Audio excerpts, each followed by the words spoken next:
Hello, everyone, and welcome to the United Stand road trip from Istanbul. I am here ahead of Galatasaray versus Manchester United, the biggest fixture in Champions League as of yet. Probably it might even be bigger than the final. Well, unfortunately, first, I'm not outside the stadium just yet because the weather is unfortunately against us. It is raining really heavy, but we're outside our hotel in Istanbul getting ready for the game. I've been here for a couple of days. To start off with, I mean, huge shout out to the Ultraslan who have given us an absolute amazing tour of their culture, of their football heritage.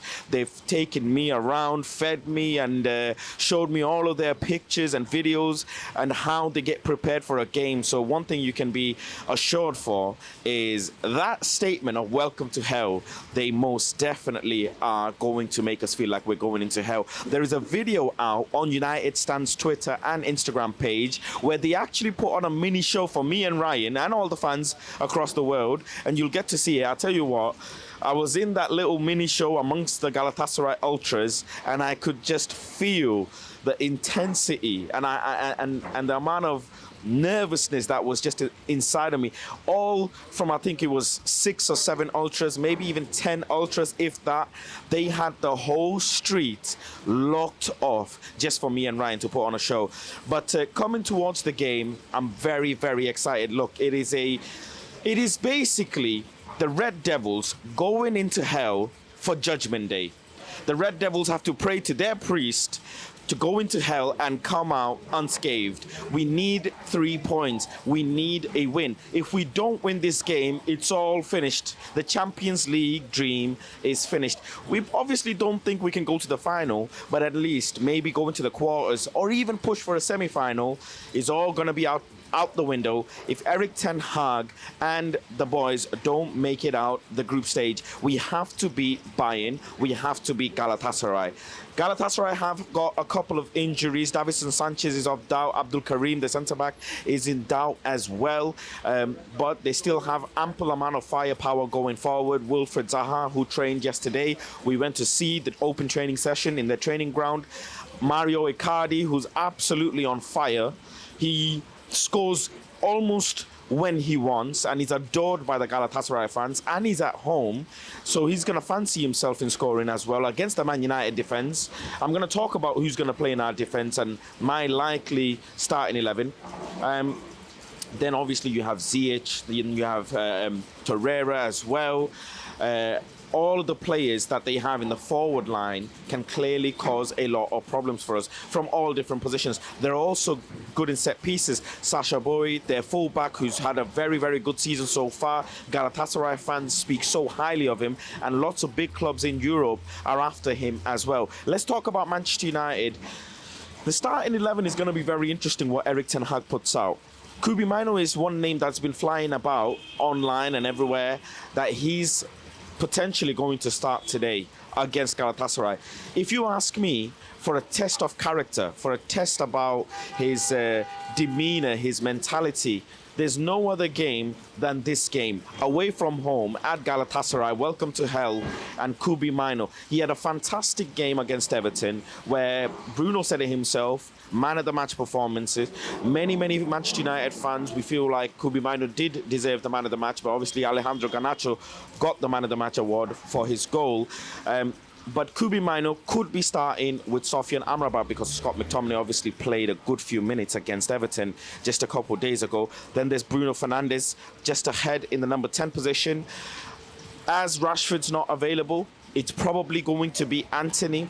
Erik ten Hag spoke on Pellistri just a couple of days ago, and he said, look, Pellistri has to make that transition from a bench player, coming off the bench player, to a starting player. And Alejandro Garnacho's done that in abundance, in all honesty, especially against Everton.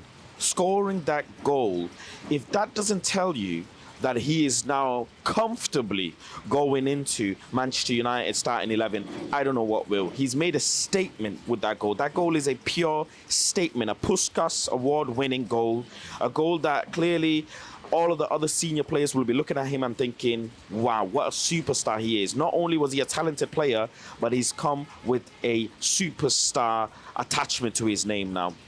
In the middle, Rasmus Højlund or Martial. If you ask me, I'm not really fussed, because Martial actually had a really good game against Everton. At moments, he looked quiet, but in the crucial times, he got us a penalty. He also scored a goal off Bruno's assist. The way that Galatasaray are going to play, aggressive, pressing from the back, pressing with their front line, making it intensive and making it frustrating for us to kind of have the ball. They would rather control and dictate the game as it's in their home ground. I think Martial might be a good fit. But in hindsight, on the other hand, Rasmus Højlund has been scoring loads of goals in the Champions League. He's clearly in form when it comes to playing in the Champions League. What a shame it would be if his goals don't count towards us making out the group stage. So there's an argument for Rasmus to play as well. And obviously Rasmus scored against Galatasaray. Galatasaray fans remember him for a few years ago when he scored against them in a friendly game in his previous club as well.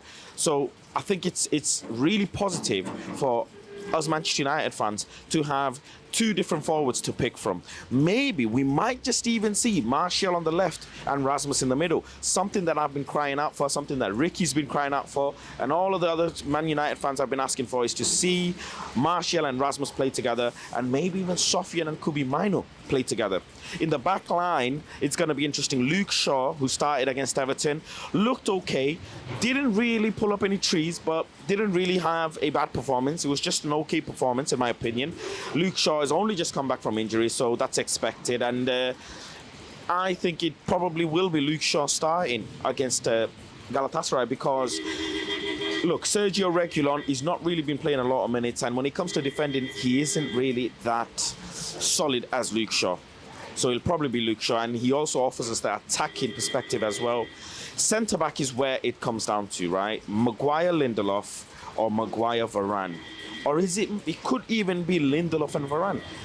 Erik ten Hag's clearly got some concerns with the positioning of Rafa Varane. He doesn't want to play him left centre-back. Harry Maguire's clearly worked his way into the starting 11. One way or another, however it is, you've got Johnny Evans out injured, you've got Lisandro Martinez out injured.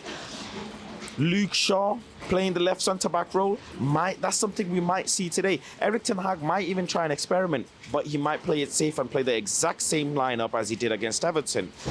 But either way, Lindelof and Maguire, I mean, considering the first leg, right, where Rafa Varane and Dalot had some issues trying to contain Icardi and Zaha, I think to see how this game pans out, it might be worth playing Maguire and Lindelof just because the partnership did well against Everton. Only because of that. Only because they have some momentum.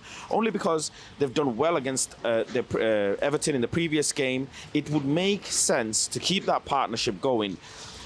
Because you chop and change centre-backs, it can have some sort of disruption as well. Eric has mentioned this in press conference before, that chopping and changing the back line isn't helping them when it comes to the build-up play.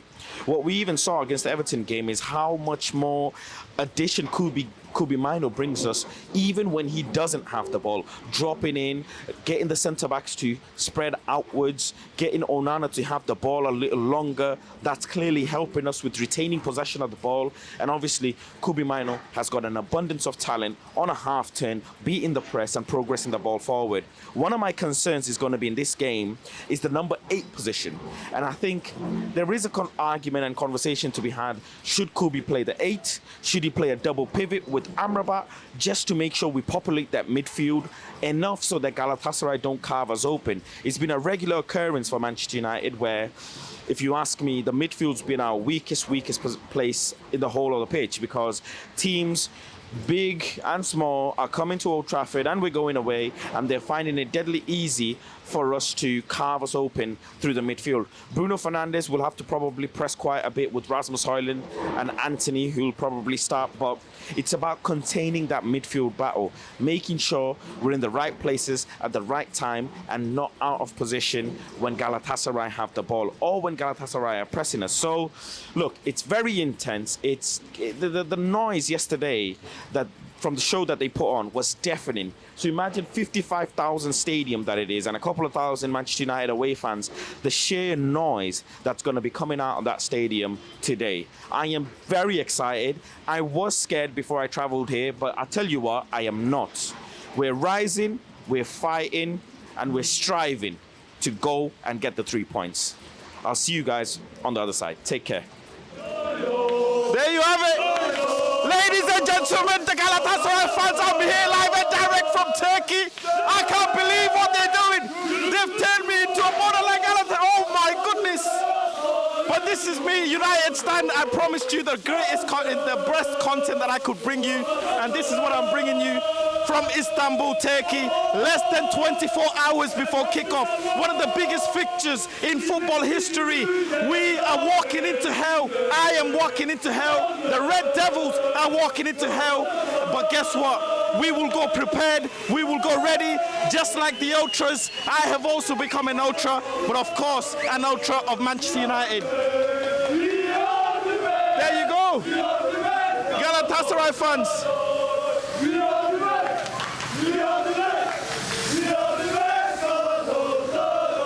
There we go, ladies and gentlemen. Welcome to hell. And I'm here live and direct. I'm here live in the flesh.